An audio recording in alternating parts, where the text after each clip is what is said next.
When my dying father-in-law called me a mistake his son never fixed, I thought that was the worst thing I'd hear that day. I was wrong. What my 8-year-old son said next made the heart monitor go crazy and changed our family forever. My name is Sarah Johnson, and this is the story of how one cruel whisper in a hospital room exposed a decade of family lies. I'm married to Mike, my husband of 10 years, and we have a son named Tyler who just turned 8 last month. Mike's parents are Robert and Linda Johnson, and if you're wondering why I'm telling you their full names, it's because after what happened in that hospital room, I'm done protecting people who never protected me. Robert Johnson spent 10 years making sure I knew I didn't belong in his family. He's 68 years old, a retired factory supervisor who believes respect is something you inherit, not something you earn. Every family dinner, every holiday, every birthday party for Tyler, Robert found ways to remind me that I wasn't good enough for his son. Sometimes it was subtle, like deliberately mispronouncing my maiden name or asking Mike if he was sure about his choices right in front of me. Other times it was direct, like when he told me at Tyler's 6th birthday that he hoped his grandson wouldn't pick up any of my bad habits. Linda Johnson, Mike's mother, is 65 and spent 30 years as a nurse before retiring. You'd think someone in the medical field would understand compassion, but Linda perfected something much worse than cruelty. She perfected enablement. Every time Robert said something that made my stomach drop, Linda would smile. Not a nervous smile or an apologetic smile, but a knowing smile that said she agreed with every word her husband spoke. Mike tried to defend me over the years, but Robert had a way of making those conversations happen when Mike wasn't around. At family gatherings, Mike would be helping in the kitchen or playing with Tyler, and Robert would lean over and make his comments. By the time Mike returned, the moment had passed, and bringing it up later just seemed petty. But Tyler saw everything. My son has these bright, observant eyes that miss nothing. He watched his grandfather treat me like an outsider. He watched his grandmother smile when it happened, and apparently, he talked to his father about it more than I ever knew. 3 weeks ago, Robert collapsed at home and was rushed to St. Mary's Hospital. The doctors told us his kidneys were shutting down and his heart was weak. They gave him days, maybe a week. Mike took time off work to be at the hospital, and of course, I went with him. Not because Robert wanted me there, but because Mike needed support, and Tyler needed to say goodbye to his grandfather.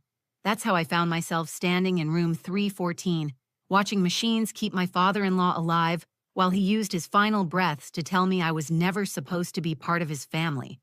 What I didn't expect was that my 8-year-old son had been prepared for this exact moment, armed with information that would turn Robert's cruelty into desperate panic. The heart monitor that started beeping wasn't signaling medical distress. It was signaling the moment a dying man realized his prejudice might have cost him his life. The first thing that hits you when you walk into a hospital room where someone is dying is the smell. It's not just antiseptic and medicine. It's something deeper, something that makes your chest tight because your body knows what's coming, even when your mind isn't ready. Room 314 at St. Mary's Hospital had that smell, mixed with the sound of machines that were doing most of the work Robert's body couldn't do anymore. I'd been in this room every day for 3 weeks, watching my husband struggle with emotions he couldn't name. Mike loved his father, but he also knew who his father was. Robert Johnson wasn't an easy man to love, and death doesn't magically make difficult people kind. If anything, it seemed to make Robert more determined to say the things he'd been holding back. The room itself was standard hospital depressing. Beige walls, fluorescent lighting that made everyone look sick, and a window that faced the parking garage. Robert's bed was positioned so he could see everyone who entered, which felt intentional. Even dying, he wanted control over his space. The machines surrounded him like loyal soldiers, a heart monitor with its steady beeping, an oxygen concentrator humming constantly, and an IV pole with bags of fluid that were keeping him hydrated because he'd stopped eating 2 days ago.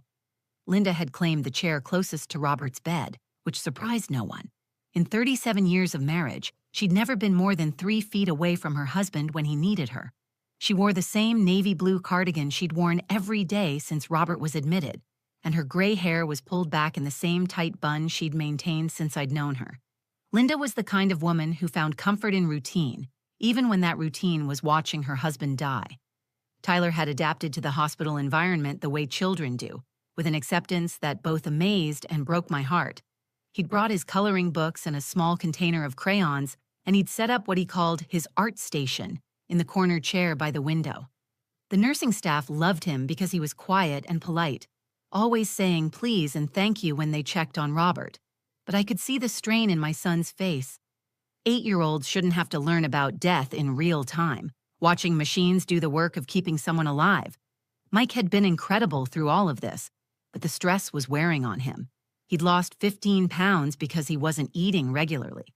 He'd developed a habit of running his hands through his hair when he was anxious, which meant his hair stuck up at odd angles most of the time.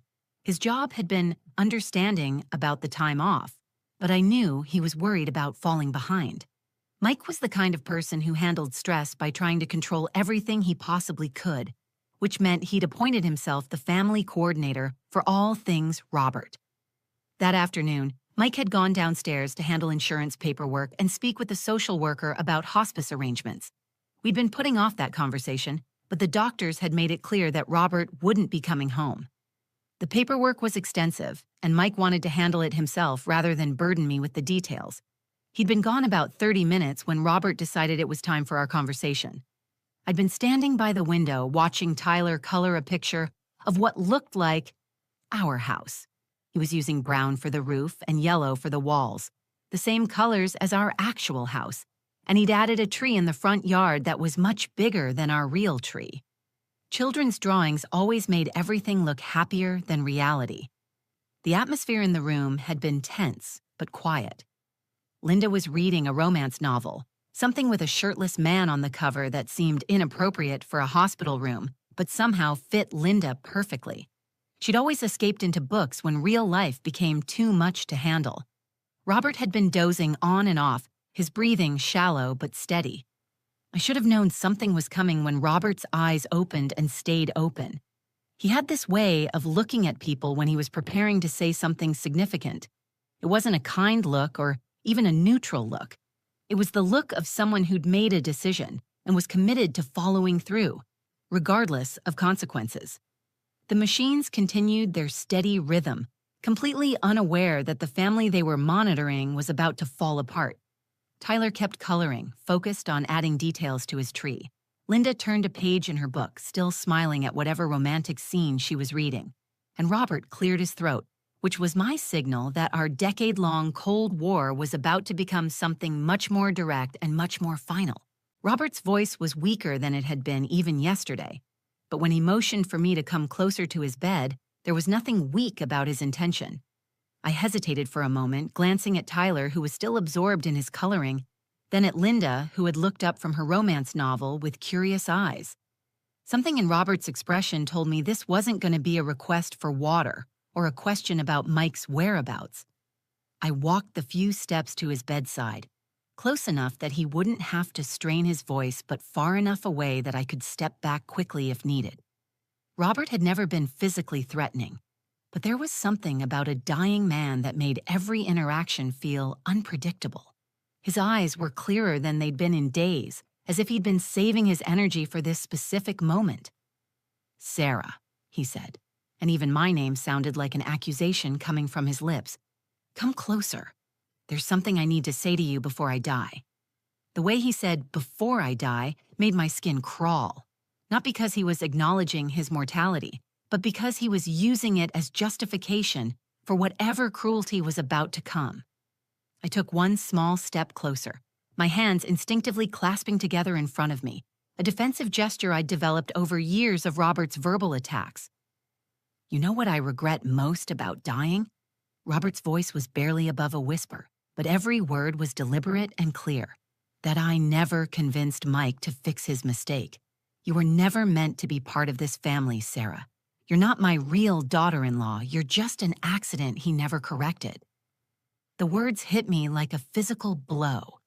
10 years of smaller insults had been building to this moment, this final verdict from a man who was using his deathbed as a platform for one last act of cruelty. But it wasn't just the words themselves that made my hands start shaking. It was the satisfaction in his voice, the way he'd clearly been planning this speech, waiting for the right moment when Mike wasn't there to defend me. What made it worse was Linda's reaction. I turned to look at her, expecting shock or at least discomfort at her husband's viciousness. Instead, Linda smiled. Not the nervous smile of someone caught off guard, but the same knowing, approving smile she'd been giving me for 10 years whenever Robert made his comments. This smile said she'd been waiting for this moment too, that she agreed with every word her husband had just spoken. "Robert," I managed to say, my voice barely steady, "this isn't the time or place for this." "This is exactly the time," Robert replied, his voice gaining strength from somewhere deep inside his failing body. "I'm dying, Sarah, and I won't die pretending you belong here. Mike was young and confused when he married you. He thought he loved you, but love isn't enough when you don't fit. You never fit, and you never will." Linda set down her book and folded her hands in her lap, watching this exchange like it was entertainment.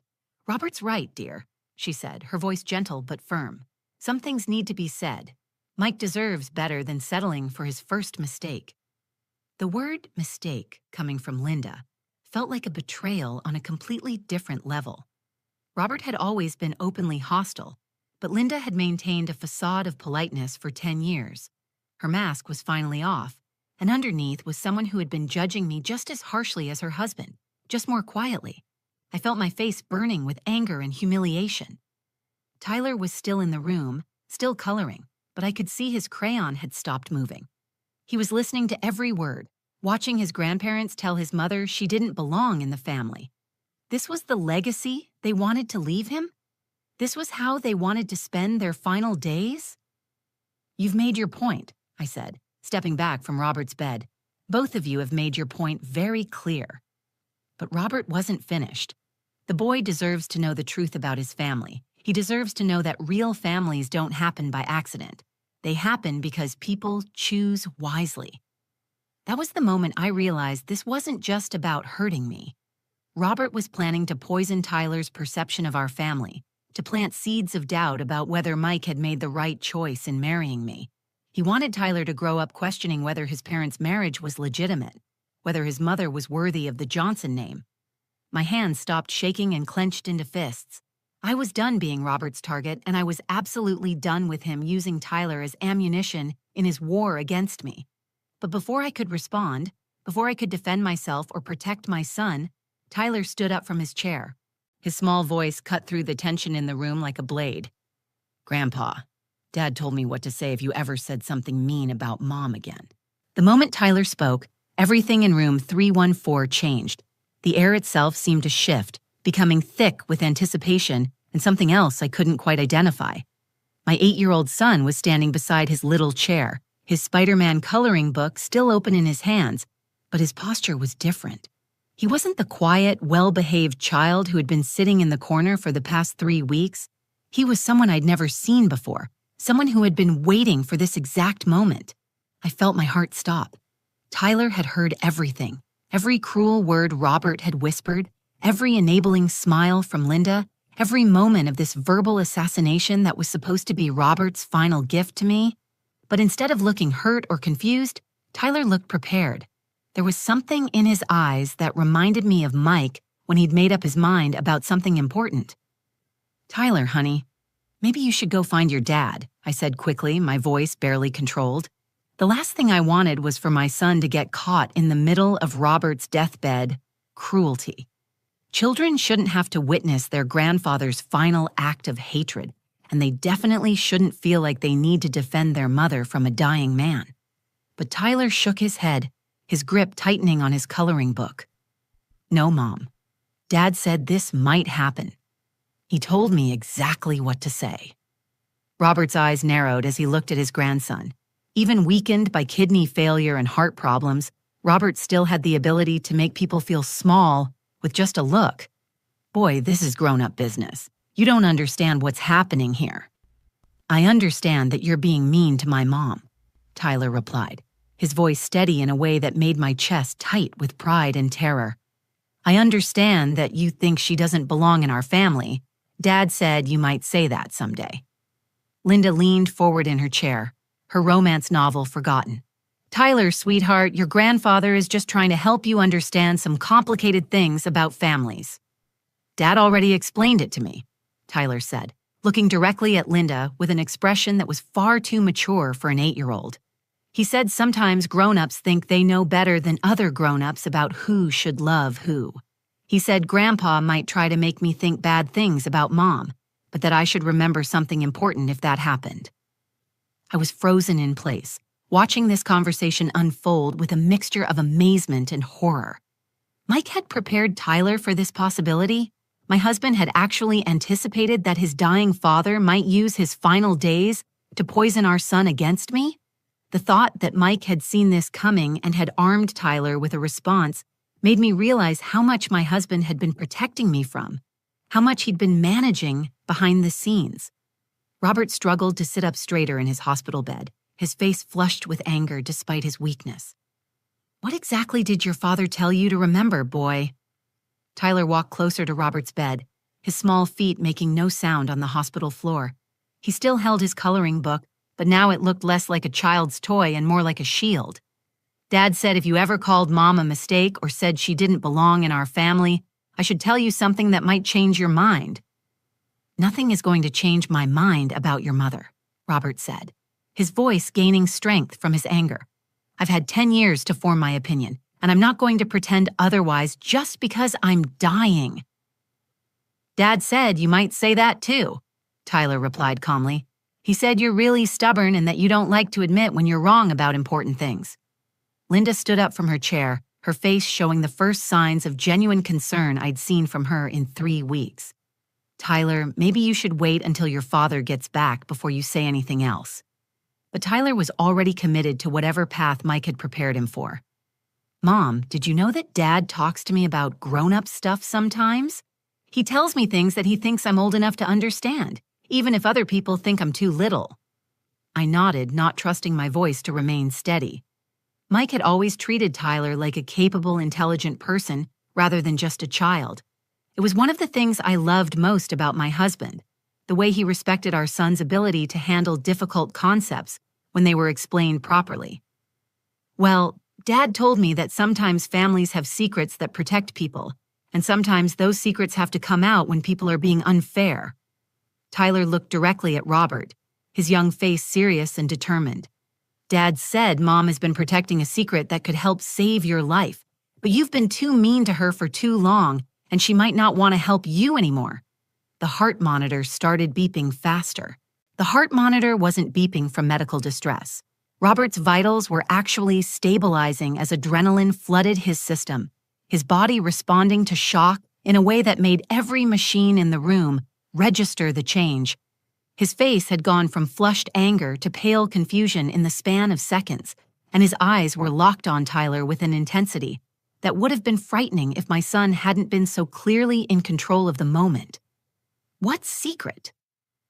Robert's voice was stronger than it had been all day, powered by a desperation I'd never heard from him before. "What are you talking about, boy?" Tyler set his coloring book down on the small rolling table beside Robert's bed, the same table that held water cups and medication schedules. The gesture was deliberate and mature, like he was putting away childish things to handle adult business. "Dad said Mom's family has special knowledge about sickness that runs in families. He said Mom knew things about your sickness before the doctors figured it out, but she never told you because you were always mean to her." I felt the blood drain from my face. Mike had told Tyler about my uncle, about the genetic counseling, about the real reason we'd gotten married so quickly after dating for only 8 months. This wasn't just family medical history that Tyler was about to reveal. This was the secret that had shaped our entire marriage, the information that had made Mike realize his family's pattern of heart disease and kidney problems wasn't just bad luck. "Tyler," I started, but my son held up his small hand the same way I'd seen Mike do when he needed to finish an important thought. "Mom's uncle is Dr. Williams at the Regional Cancer Center," Tyler continued, his voice clear and confident. "He's not just any doctor. He's a genetic counselor, and when Mom brought Dad to meet him before they got married, Uncle Williams told them about something called hereditary kidney disease and heart problems that run in families like ours." Linda's face went white. She sank back into her chair, her hands gripping the armrests. That's impossible. We would have known if Robert had something genetic. Mom knew, Tyler said, looking at Linda with the same direct gaze he'd been giving Robert. She knew because Uncle Williams tested Dad's blood and found the markers. Mom married Dad knowing he might get sick like Grandpa, and she's been watching for signs for 10 years. Robert's breathing became rapid and shallow, but not from his failing organs. This was panic breathing, the kind that happens when your entire understanding of reality shifts in an instant. You're lying. Children make up stories. Tyler walked to where I was standing, reached into my purse that was sitting on the windowsill, and pulled out a small notebook I always carried. I watched in amazement as my son flipped through pages of what looked like random notes, but were actually my careful tracking of Robert's symptoms over the years, cross-referenced with the genetic markers my uncle had identified in Mike's blood work. Mom writes down everything, Tyler said, holding up the notebook. Every time Grandpa got sick, every time he went to the doctor, every time the doctors couldn't figure out why his kidneys were getting worse. She's been keeping track because Uncle Williams told her to watch the whole family for signs. The heart monitor's beeping intensified, but Robert was staring at the notebook in Tyler's hands like it contained the secrets of the universe. "Give me that," he whispered. "Dad said I should only show this to Grandpa if he ever called Mom a mistake," Tyler replied. "He said Mom has been trying to help this family for 10 years, but nobody ever asked her for help because they didn't think she was smart enough or important enough to have answers." I took the notebook from Tyler's hands, my own hands shaking as I opened it to the section where I documented Robert's medical history, alongside the genetic markers my uncle had identified. The pages were filled with dates, symptoms, doctor visits, and my own observations about patterns the medical team treating Robert had missed. "This is why we got married so fast," I said, my voice barely above a whisper. "Not because we were young and reckless, but because Mike wanted to make sure I'd be legally able to share medical information if something happened to him or his family. My uncle identified a genetic mutation that causes progressive kidney disease and cardiomyopathy. It explains everything that's been happening to you, Robert." Robert's eyes moved from the notebook to my face, and for the first time in 10 years, he was looking at me like I was a person instead of an obstacle. "Why didn't you tell me?"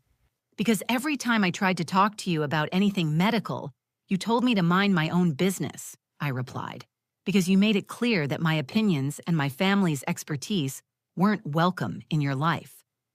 The machines around Robert's bed continued their mechanical symphony, but the man himself had gone completely still. The silence in room 314 stretched for what felt like hours, but was probably only 30 seconds. Robert stared at the notebook in my hands, his face cycling through emotions I'd never seen from him before. Confusion, regret, and something that might have been fear. The heart monitor had settled into a steadier rhythm, but faster than his normal resting rate, as if his body was processing the shock of 10 years of wasted time. "Tyler, go find your dad," I said quietly, keeping my eyes on Robert. "Tell him Grandpa wants to talk to him about family medical history." My son nodded and headed for the door, but he paused in the doorway and looked back at his grandfather. "Grandpa, Mom never stopped trying to help you, even when you were mean to her. Dad says that's what real family does." After Tyler left, the room felt different, smaller somehow, like the walls had moved closer together. Linda was clutching her romance novel against her chest like a shield, her eyes darting between Robert and me as if she was seeing both of us clearly for the first time. "Sarah." Robert's voice was hoarse, stripped of all the authority and cruelty it had carried just minutes before. "I need to see what's in that book." I walked closer to his bed and opened the notebook to the first page of medical observations. "This starts from our second year of marriage, when you had that kidney stone episode that the emergency room couldn't fully explain. My uncle said to watch for recurring kidney issues, unexplained fatigue, and irregular heartbeat patterns." Robert's eyes scanned the pages as I flipped through them, date after date of his symptoms, carefully documented and cross-referenced with genetic markers that predicted exactly the kind of organ failure he was experiencing now. "You've been watching me for 8 years?" 10 years, I corrected. I started documenting everything the day after Mike and I got the genetic test results back. My uncle said early intervention could add decades to your life if we caught the progression in time.